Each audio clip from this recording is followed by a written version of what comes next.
Good morning. It's Tuesday, May 5th. Here's what we're working on. Fire crews battle a fully involved house fire in Thorold. The federal government announces a new billion-dollar loan program to help businesses hit by Trump's tariffs. Here we go, Hemming. Hemming on the bounce to the empty net. That will officially finish this one out with 3:18. And the Brantford Bulldogs' quest for an OHL championship has come to an end.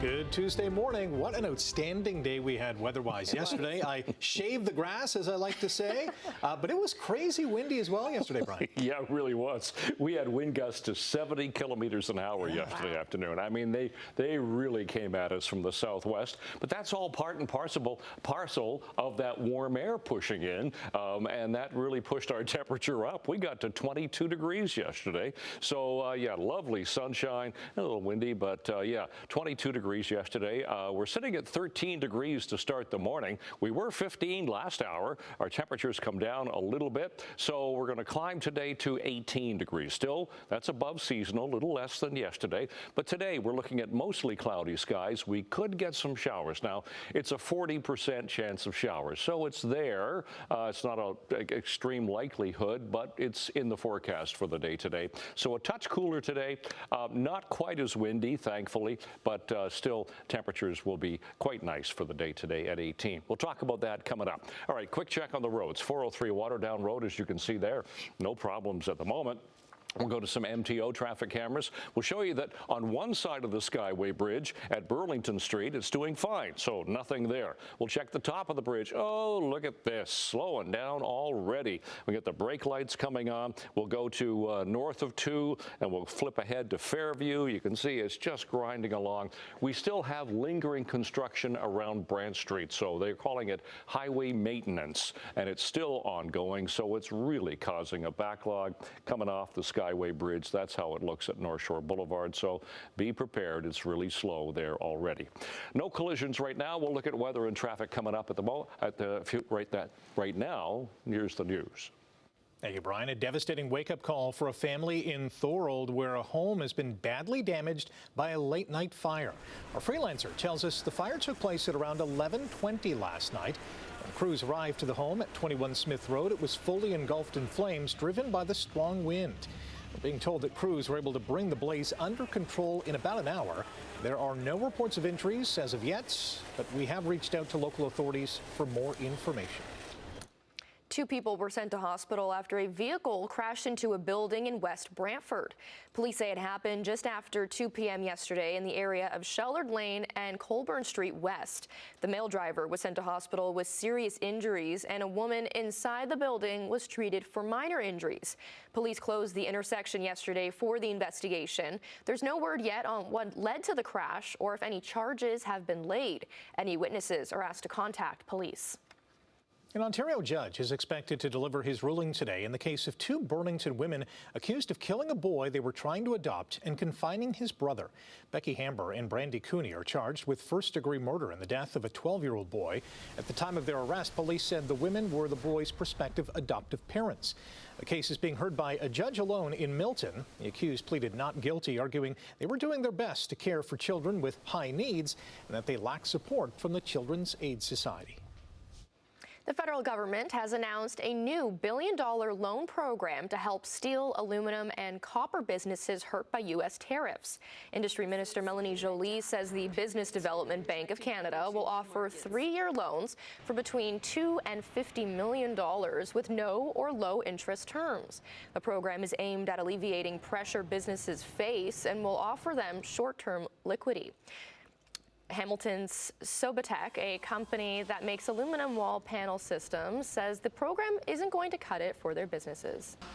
I don't feel that it's that critical. I think, challenging this tariff is more what I would like to see the government do. There isn't enough U.S. cast and smelt aluminum produced to satisfy their own needs. Joly says she doesn't know how long American tariffs will remain in effect. The funding for the program was not included in the spring economic statement. Strong words from Ontario NDP leader Marit Stiles, who suggests Premier Doug Ford could wind up going to jail. Stiles made the surprise statement after Ford received an honorary doctorate from a university in Michigan. She says on top of recent issues like cuts to OSAP, the Premier still needs to be transparent about the recent purchase and sale of a private jet and the Greenbelt investigation. But listen, don't worry about it, Doug, because when I'm Premier, I'm going to call a public inquiry into all of this, and we're going to get our hands on all of that. And you know what? Maybe you won't get another mandate because you'll be in prison, Doug. Premier Ford says his Michigan trip was about building economic relationships, and the doctorate was not his idea. The province is investing $6.5 million in emergency preparedness grants to strengthen Ontario Corps partners across the province. The Corps is a volunteer-driven emergency response initiative. The province says the fund will ensure boots will be on the ground quickly when emergencies and natural disasters strike. The money will go to 13 Ontario Corps partners to support equipment, supplies, and training. Recipients of the funding include the Attachment and Trauma Treatment Centre for Healing in Niagara. Federal government is committing another $270 million to help support Ukraine. It adds to the growing tally of over $25 billion Canada has already committed to the country since Russia's invasion in 2022. Prime Minister Mark Carney made the announcement yesterday at the European Political Community Summit in Armenia. Our shared values are born of that common history: freedom, rule of law, democracy, pluralism. And these values shape our relationships, determine our priorities, and point to our common future. It's my strong personal view that as the international order will be rebuilt, but it will be rebuilt out of Europe. And so I'm very appreciative of the symbolism of this invitation. Carney's attendance at the summit comes as Canada continues its push to strengthen ties with European nations. And during his visit, the Prime Minister sat down with several European leaders where he discussed shared priorities of security, energy, and trade. Prime Minister Mark Carney is expected to name a new Governor General today at a press conference in Ottawa. The Governor General is appointed by the Sovereign on the advice of the Prime Minister and usually holds office for 5 years. Mary Simon, Canada's first Indigenous Governor General, will reach the 5-year mark of her tenure in July. Following controversy over Simon's struggles with French, Carney said the next representative would speak both official languages. Simon speaks English and Inuktitut and has improved her French, but she's not fluent despite taking lessons. It wasn't your typical pilgrimage, but a 102-year-old nun from Hamilton returned home for the first time since graduating and received a special honor. Yesterday, Cathedral High School and the Hamilton Tiger Cats paid homage to Sister Mary Sheridan during a historic visit on Catholic Education Week, one that included a viewing of the school's Wall of Distinction. Before entering the convent, Sister Mary graduated from Cathedral in 1941, was a gold medalist for the school's highest grade average, and a recipient of the Religion Award.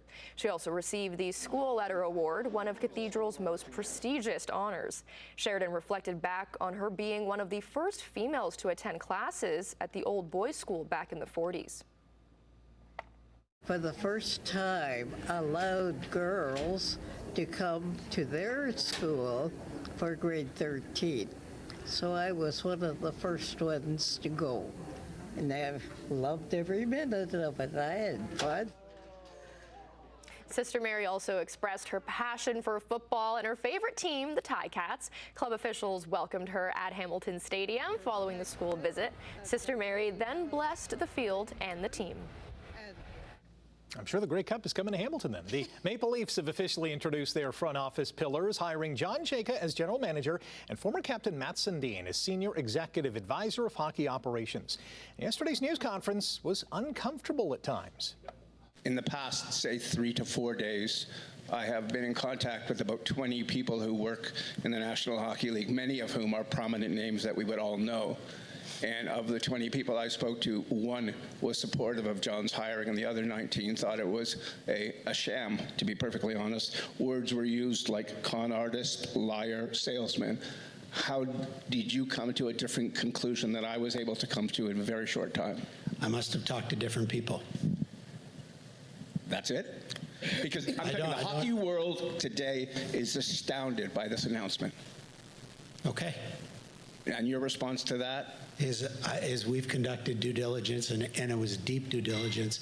It was a thorough process, and I'm quite happy with where we've landed. When Jacob was the GM in Arizona, the Coyotes were docked 2 draft picks for breaking the rules before he was suspended by the league for seeking employment from other teams while still under contract. To the ice, the Golden Knights have struck first in their second-round NHL playoff series against the Ducks. On a play that some argue was icing, Ivan Barbashev scored the winner with just under 5 minutes left in the third period as Vegas topped Anaheim 3-1. Teammate Brett Howden extended his goal streak to a career-high 4 games, while former Leaf Mitch Marner added an empty netter. Carolina and Philadelphia needed overtime in Game 2 of their series, where Taylor Hall emerged as the hero. The veteran forward beat Dan Vladar late in the first overtime to lead the Hurricanes to a 3-2 win over the Flyers. The victory gives the Canes a 2-0 series lead. NHL Draft Lottery goes tonight, and the league is leaning on Islanders super rookie and Hamilton's own Matthew Schaefer to explain how it works. Hey there. I can't believe it's been a year since the Islanders won the NHL Draft Lottery and picked me number 1. Fans keep telling me this lottery system is so complicated, but actually, it's very simple. 16 non-playoff teams, including Toronto, Winnipeg, Calgary, and Vancouver, have a randomly assigned 4-number combination in the ping-pong ball machine, and if those numbers are drawn, they will select first when the draft begins in Buffalo on June 26th. The Canucks have the best odds of getting the top pick, and if the Leafs pick drops out of the top 5, it will go to Boston as part of the Brandon Carlo trade. The draft lottery begins at 7 tonight. A shocker in the Ontario Hockey League. The Colts blasted the Bulldogs 5-0 last night, rallying from a 3-1 series deficit to beat Brantford in Game 7 of the Eastern Conference Final. Despite having the best record in the league this season and having Barrie on the brink of elimination, the Dogs have been knocked out. The Colts will play Kitchener in the final. Ryan Vilade hit a 3-run homer in the first inning before the Blue Jays even recorded an out as Tampa Bay topped Toronto 5-1. Taylor Walls added a 2-run single in the 6th in the Rays' 4th straight win. Tampa has won 10 of their last 11. Toronto has dropped their last 2 games. Matt Fitzpatrick, Colin Morikawa, Tommy Fleetwood, and Brooks Koepka have all confirmed that they will play in this June's Canadian Open at TPC Toronto at Osprey Valley. Former Raptors president Masai Ujiri has been hired as the new president of the Dallas Mavericks, and the PWHL is expected to announce tomorrow that it will expand to Detroit. All right, good morning. 12 minutes after 6 o'clock, the sun is up. It's fairly cloudy at the moment. Well, we'll call it a partly cloudy sky right now, but we'll talk about the forecast in a sec. Traffic this morning, no collisions. Okay, that's one thing. Let's check our 403 camera. That's our exclusive camera around Waterdown Road, doing okay. Let's go to some MTO traffic cameras. Nothing going on in Stony Creek. We're all good through St. Catharines, through Niagara. Grays Road looks pretty good. Top of the Burlington Skyway Bridge. Look at this. Already here this morning. It is just grinding to a halt. All the way off the Skyway at Fairview, it's the same. The problem is in the distance there around Brant Street. They're still doing its lingering highway maintenance, and it's really causing a slowdown across the Skyway. Once you get past it, coming east of Brant Street, it opens up quite nicely. No problems as you head through the Ford plant or into Mississauga. So it's just lingering construction here this morning. All right, let's get to what we have at the moment. Weather-wise, starting out the morning, it's a mild start. Our temperature has climbed to 14 degrees now. We are partly cloudy. The winds are fairly light so far. They won't be quite as strong as they were yesterday. So we're looking at a bit of sunshine this morning, a bit. For today, it'll be mainly cloudy, and we do have chance of showers later on. Once again, on the mild side, we'll hit 18 degrees, a little shy of yesterday's 22. But again, a west wind 30 gusting to 50. We have an approaching cold front. I'm going to trigger off some showers today, possible rain overnight tonight, and again tomorrow, some scattered showers. Showers on and off as we get further into May here. So what we have for today is 18 to 17 degrees, 16 for Cayuga and Simcoe, mostly cloudy skies to partly cloudy, and that chance of showers. But tonight it's rain settling in. It's going to be fairly steady, 6 to 7. Brantford not reporting, but showing yesterday's 17, so 5 and 6 degrees. Tomorrow, we're looking at 12 degrees to 11 for Cayuga and Simcoe. Again, mainly cloudy, chance of some lingering showers again for the day tomorrow. So as you step out the door, 5th morning of May, there's a little bit of sunshine out there. It's partly cloudy. The winds are fairly light so far, and the temperature right now is sitting at 14. And of course, we'll check the long-range forecast coming up. Simone, Rick. Thanks, Brian. Coming up after the break, we're going to say good morning to Emily. She'll have a preview of what's to come in Chit Chat this morning. And in business news, the co-founder of Gap has passed away. We'll take a look at how Doris Fisher and her husband made Gap a clothing giant. Let's say good morning to Emily Vukovic. Emily, what is coming up in Chit Chat? Hi, good morning. Tina Fey and the gang is heading to Italy in the Four Seasons Season 2. A couple of musicians are canceling their tours. And later on this morning, we are going to dive into last night's best and worst dressed at the Met Gala. I'm not a fashion critic. I don't know about you guys. Well, we have eyes. We all have an opinion. Yes. And we are going to give them. Okay. All right. Thanks, Emily. Looking at the markets this morning, the Canadian dollar edging up to 73.43 cents U.S. Gold is up $27 U.S. an ounce. Oil down $2.28 U.S. a barrel. In midday European trading, London and Frankfurt. London is down, and Frankfurt and Paris both up this hour. The Asian markets were all up today. A rough day Monday on the North American markets as the TSX, Dow, and NASDAQ all lost ground. Doris Fisher, co-founder of the iconic clothing retailer Gap Inc., has died at the age of 94. Company spokesperson says she passed away Saturday, surrounded by family. Fisher and her late husband, Don, launched the business in 1969 after he struggled to find a well-fitting pair of jeans. The first store on Ocean Avenue in San Francisco sold little more than men's Levi's and record tapes. That modest start grew into a global retail powerhouse, helping shape American fashion with simple, casual styles like jeans, khakis, and sweaters. Now, the company later expanded to include brands such as Banana Republic and Old Navy, and today generates more than $15 billion U.S. in annual sales worldwide. Air Transat and Porter Airlines have launched a new venture to popular sunny destinations. Air Transat is now offering vacation packages using Porter Airline flights to Nassau, Grand Cayman, Cancun, and Puerto Vallarta. They'll be available from Hamilton and Toronto for travel on or after November 1st. The two carriers signed a joint venture at the end of 2023. 7 OPEC+ countries, including Saudi Arabia and Russia, have agreed to increase oil production next month. They've decided to raise production by 188,000 barrels a day after meeting virtually on Sunday. Now, the move is mostly symbolic because Iran is continuing to block the Strait of Hormuz, where about a fifth of the world's trade in oil and natural gas typically passes. Canada's heavy equipment manufacturers will likely see uneven growth this year. A new report for the Association of Equipment Manufacturers says the construction sector is being hit by a housing slowdown. While a push for mining projects could increase demand, it says the sector as a whole generated $54 billion in direct and indirect sales last year, up from nearly $49 billion 4 years ago. A new TD survey says more Canadians are planning to save or invest their tax refund this year as ongoing economic uncertainty shifts financial priorities. A survey says 47% of respondents plan to save their tax refund, up from 29% last year.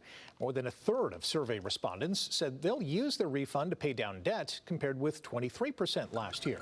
While a quarter of people say they'll use the money to cover day-to-day expenses, compared with 18% from a year ago. More than 1,500 Canadians were polled between March 26th and March 30th. Quick break. Brian is going to be back with a look at your commute to work and your 7-day weather forecast. Stay with us.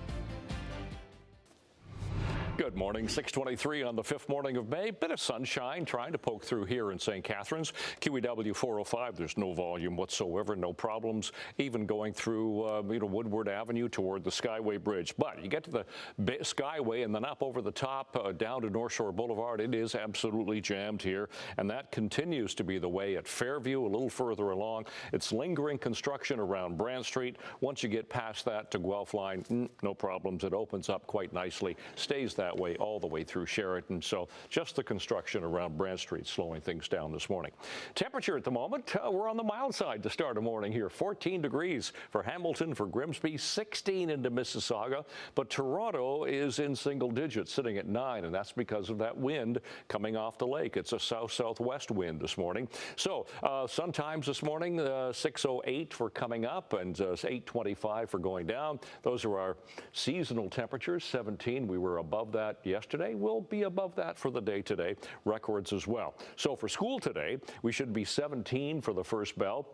Now, there is chance of a shower this morning. Showers this afternoon. Temperature will have come up to 18 and then dip a bit to 15 by later on this afternoon. So, yeah, 18 is the high for the day today with that chance of showers. Tonight, it's 6 degrees, but the rain is going to settle in. Some areas could get a fair bit, like the Niagara Peninsula. And then tomorrow, 12 degrees cooler, chance of showers. Nice day on Thursday, but on the cool side at 12. Cooler still on Friday with showers at 11. Then at least we start to build again. 13 for Saturday. Mother's Day on Sunday looks like a nice day. Sunny and 15. It's your forecast. Simone, Frank. Thank you, Brian. A new study says there's a tiny icy world way out past Pluto in the solar system that could have its own atmosphere. The study by Japanese researchers describes the icy rock about 480 kilometers across as a mini Pluto. A confirmation would make this the second world past Neptune to host an atmosphere. Pluto is the first. The Japanese researchers observed it in 2024, and at that time it was over 5.4 billion kilometers away from Earth. That's far out there. That's pretty far. You think some of our astronauts are going to try and not in our lifetime. No way. Not a chance. It's so interesting. Space is one of those things it's fascinating, but also so spooky about how much is still undiscovered. That looks like a nice place. It looks nice, yeah. Nice little and dark. cold, probably, yeah. Maybe a bit cold, yeah. Stay with us. More to come after the break here on Morning Live.